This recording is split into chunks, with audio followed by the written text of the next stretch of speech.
my name's Kaylin. Welcome back to my channel, and today we are doing these Pinterest-inspired giant Scrabble letters for some wall decor in my dining room. Before we get started, if you're new here, don't forget to hit that subscribe button, turn on the little bell for notifications so you'll be notified of all of my future uploads, and let's jump into it. So this is the wall that I'm working with. It's been sitting empty for far too long, and I finally decided on these Scrabble letters that I saw on Pinterest. So to get started, I just cut up some 8x8 blocks out of just regular computer paper to hang on the wall, get an idea of size. And once I figured out the 8x8 would work, got my husband to cut me out 12 pieces from wood there, again 8x8 inches. And that seemed to work for my wall. You might be able to go bigger or smaller depending on what space you're doing.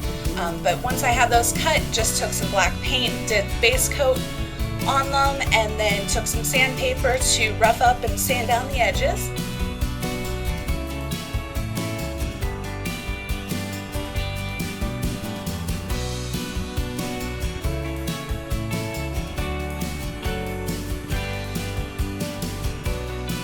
Alright, and then once we have everything painted, sanded down, we can go ahead and move on to our stenciling.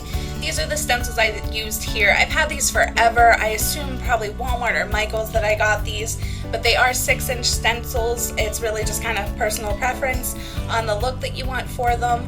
And then those cosmetic wedge sponges I use for all of my stenciling. They're a great little hack. I get them at the dollar store.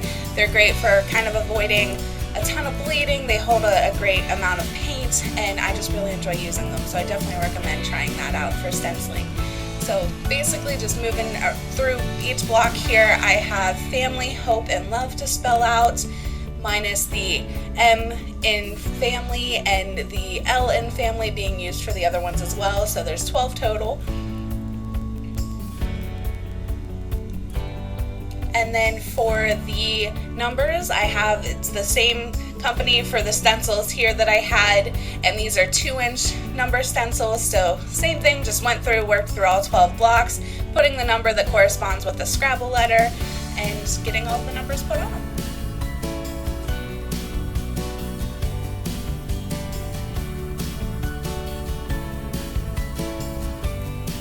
Alright, so once that was done, this is a honey wood stain here. I usually put stain on pretty much everything. I love the rustic look that it gives. I actually was not a fan of the color the honey gave. I ended up putting a darker, I believe it was a dark walnut stain on it after I put the honey on initially, just to darken them up a little bit more.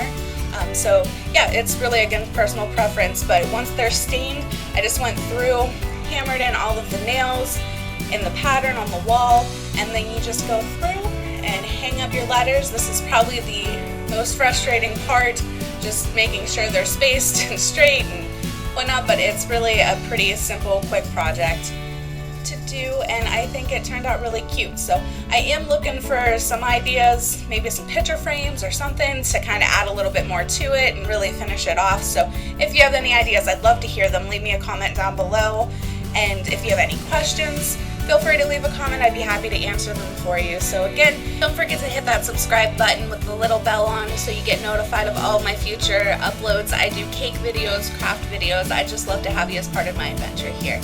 So thanks again for watching, guys, and I will see you on the next adventure.